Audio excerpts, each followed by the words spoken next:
Hi Earth Angels! Kamusta? Welcome back to Pinay Angel Tarot. This reading is a love message for no specific sign. This is for anyone kahit ano man ang zodiac sign mo. General love reading kaya maaaring mag-resonate o hindi. Okay, tumalon tong isang to. Part 2 po ito nung nakaraang love message na ginawa ko na maiksi lang. Tingnan natin guys.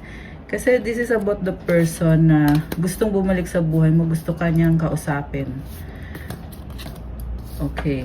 Overall energy is the Wheel of Fortune followed by the Seven of Wands. May nagbago. This is nagbago yung ihip ng hangin, change in the wind. So, iniwanan ka, tapos bigla ngayon gustong bumalik at gustong mag-commit sa'yo. Okay? This is commitment. Yung nga lang, hindi niya masabi-sabi, defensive siya kasi mukhang meron kang mga sinabi dito na hindi siya sang-ayon. Dinidepensahan niya yung sarili niya. Pilit niya pinaglalaban kung ano yung sa tingin niya ay tama. Parang gusto niya sabihin sa'yo na wala siyang kasalanan, wala siyang ginawang mali, hindi kanya niloko. At yung nga lang hindi niya masabi-sabi for some reason, takot. And then yung unang card is the Five of Pentacles. Naramdam niya yung kawalan ngayon. So, mukhang ikaw ay nag-move on na, kaya ito naman, nagkakaroon siya ng magnetic attraction sa'yo kasi nafe-feel niya na kailangan na niyang ayusin. Okay, kailangan niyang ayusin kung anong meron sa inyo kasi sirang-sira na talaga. As in, yung nakikita ko dito is hopeless. Pero at the same time, strong itong taong to kasi alam niya kung anong dapat niyang gawin, anong pagkukulang niya. And this person is also left out in the cold. Feel niya na nag-move on ka na, masaya ka na. Samantala siya hindi masaya. The Hermit is here. So iniisip niya, ano bang makakabuti para sa akin? Ano bang dapat kong gawin? And with the Death card, by the way, nakita ko nagkakaroon siya ng maturity. Kasi nare-realize niya yung kasalanan niya. At yung mga pagkakamali niya ay hindi nakakabuti sa kanya. Kaya medyo sinisisi niya yung sarili niya kung bakit niya ginawa yung mga bagay na ginawa niya. Baka may kadid kang Virgo. Although this can be any sign, malakas din dito ngayon ang Earth sign, Capricorn, Taurus, Virgo. Merong energy ng Scorpio, Taurus, Fire sign, Aries, Leo, Sagittarius. Although this can be any sign. Yung person mo, hoping siya for a good future, good life. Pero at the same time, nada-down siya ngayon. Sobrang lungkot niya ngayon. And then with the Death card, ito na yung matinding realization niya dito na kung ano yung dating siya kailangan nang magtapos. Kung ano yung panlulokong ginawa niya sa'yo, ito na ngayon, kumbaga natatauhan na siya. Kumbaga si universe na mismo yung nagsabi sa kanya na maling-mali ka at kailangan mo itong tanggapin yung pagkakamali mo. Well, I'm talking about this person, okay? Remember po na since general reading, pwedeng magkapalit-palit, roles can be reversed. At also, walang gender dito. Pwede to sa babae, lalaki, girl, boy, bakla, tomboy, etc. Okay? The next card is the Hierophant. Okay, ngayon gusto niya maging blessing sa'yo. At tanggap niya, mahal ka niya. Tanggap niya kung anong ginagawa mo sa buhay mo, kung ano ka. Nakita ko dito yung respect. At gusto niya magkaroon ng pag-level up sa connection niyo. Talagang nagkakaroon ng maturity itong person na to guys. To the point na gusto niya mag-settle down, magpakasal. At ewan ko lang ha, kasi yung iba kasi ginagawa nila yung dahilan para hindi ka na mawala sa kanya, magpapakasal siya. So tingnan nyo din yung mga factors na yon. Okay? Although since general reading, pwede namang mag-resonate sa'yo, pwede din namang hindi. Mas maganda kasi pag private reading kasi alam mo na ikaw talaga yon.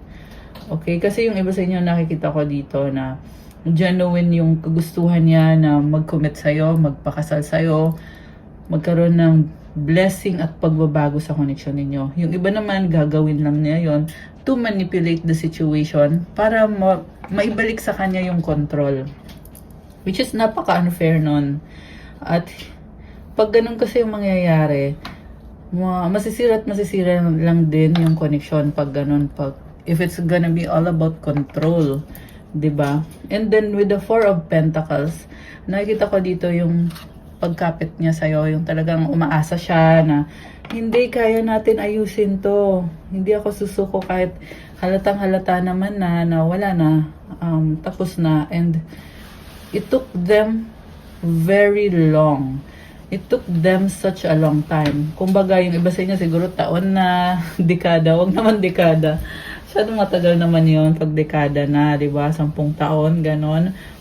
Pero many of yung nakikita ko dito, mga taon na, 5 buwan, meron dito 10 months, merong 9 months, merong 7 months, okay? Yung iba sa inyo, 7 years na kayo, 5 years, 4 years.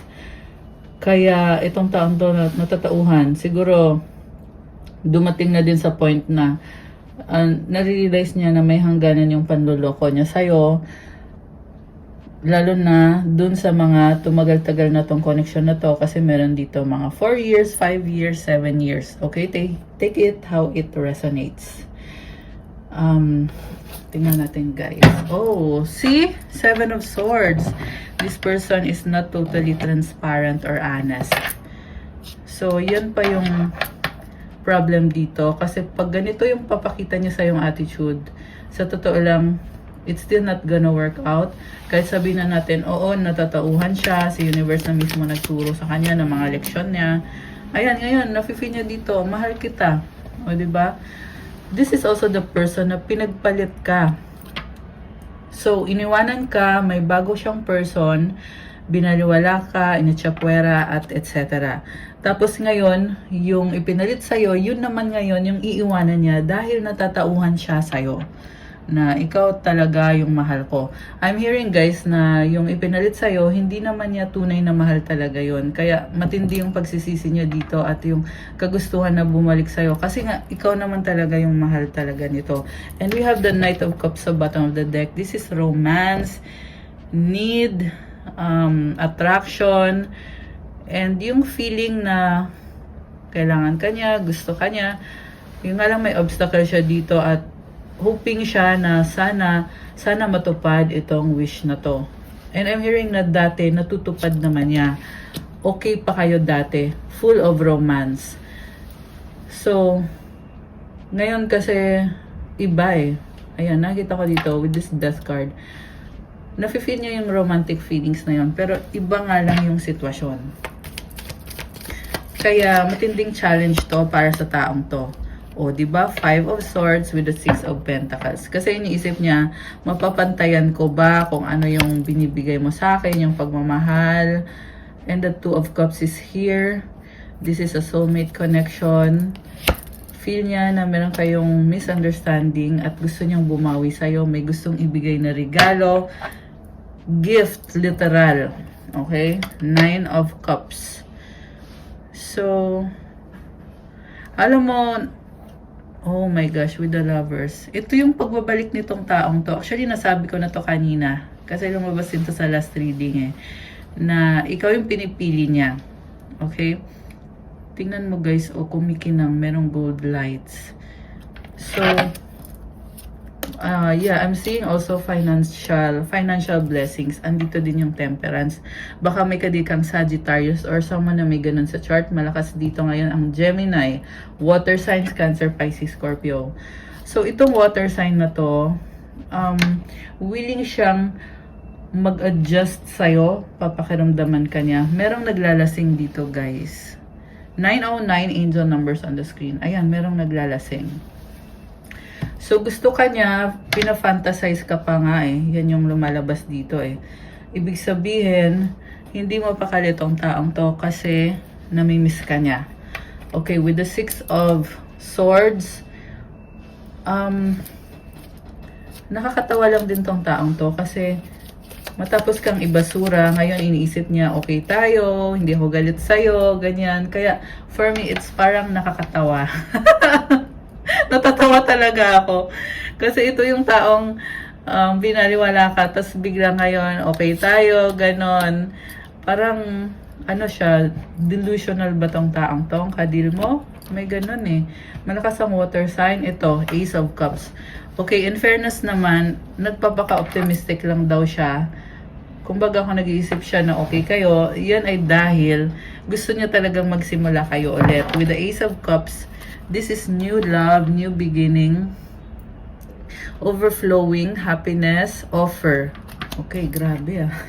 Oh my gosh, the Empress is here. In love sa'yo tong taong to at wala na akong masabi.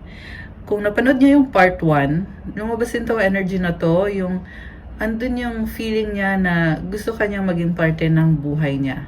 Okay? So, be careful guys. Meron kayang ibang tao na, kunyari, nakuha niya kung ano yung gusto niya. Pag nakuha na niya yung gusto niya, babalik na siya sa dati. Kasi may nasisense ako na parang ganong feeling eh. Kasi, di ba ito yung taong binaliwala ka, ngayon ay gusto niyang baliktarin. Gusto niya ngayong bumalik, di ba?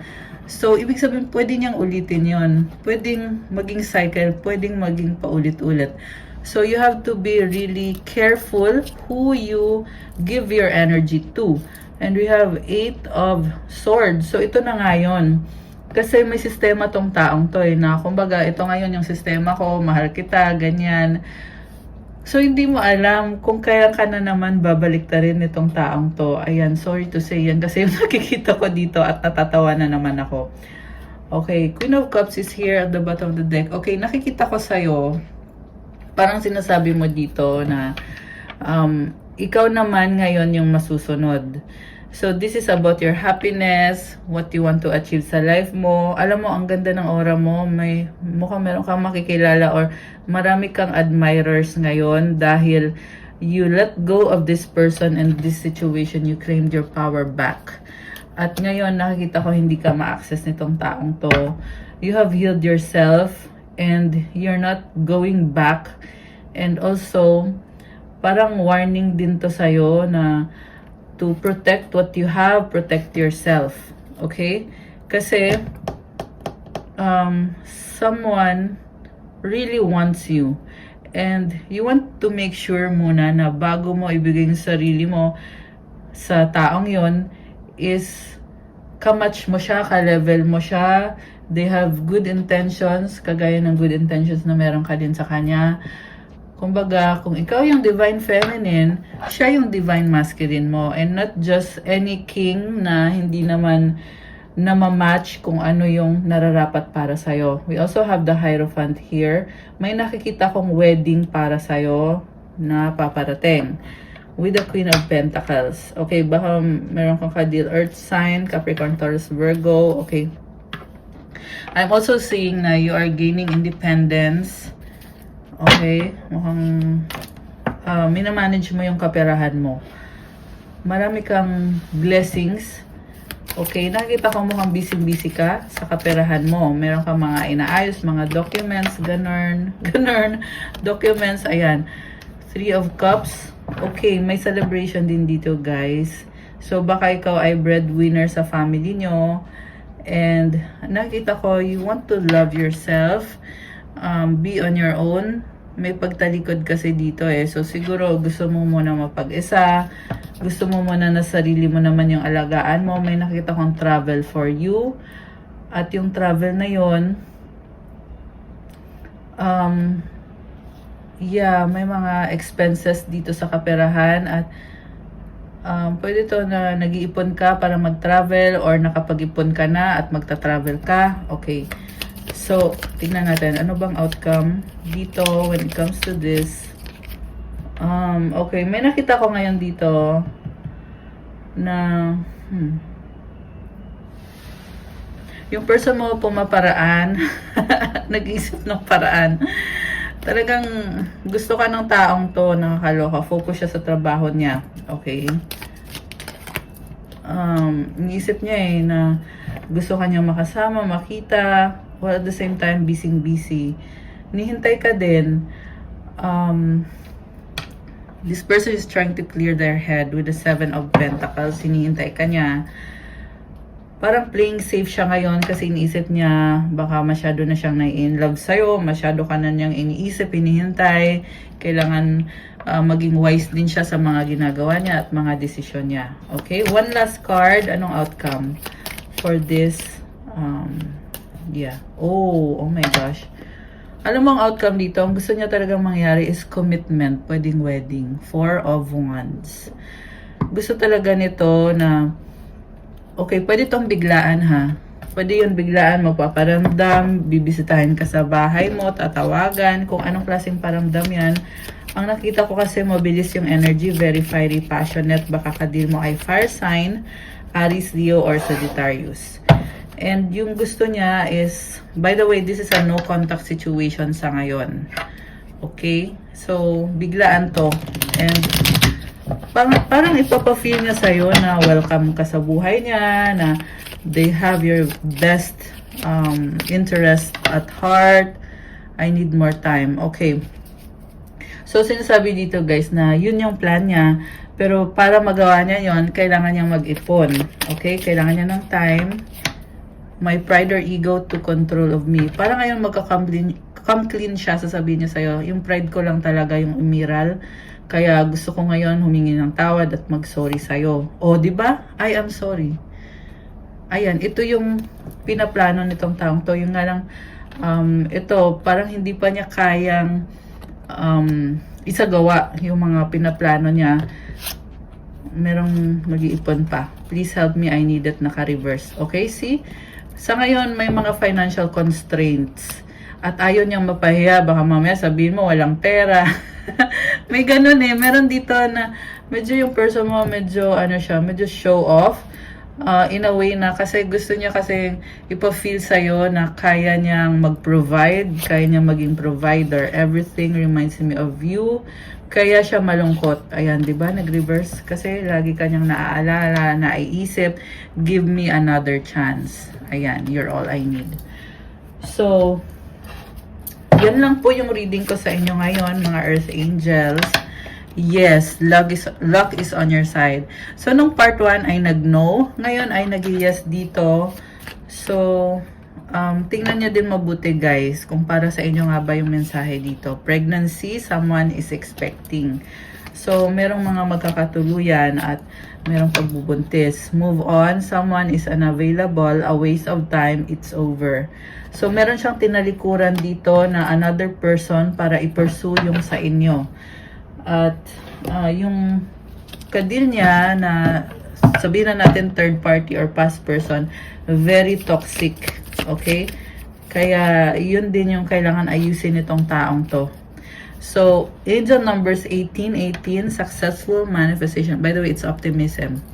Wow, I love this. Successful manifestation of your abundance is near.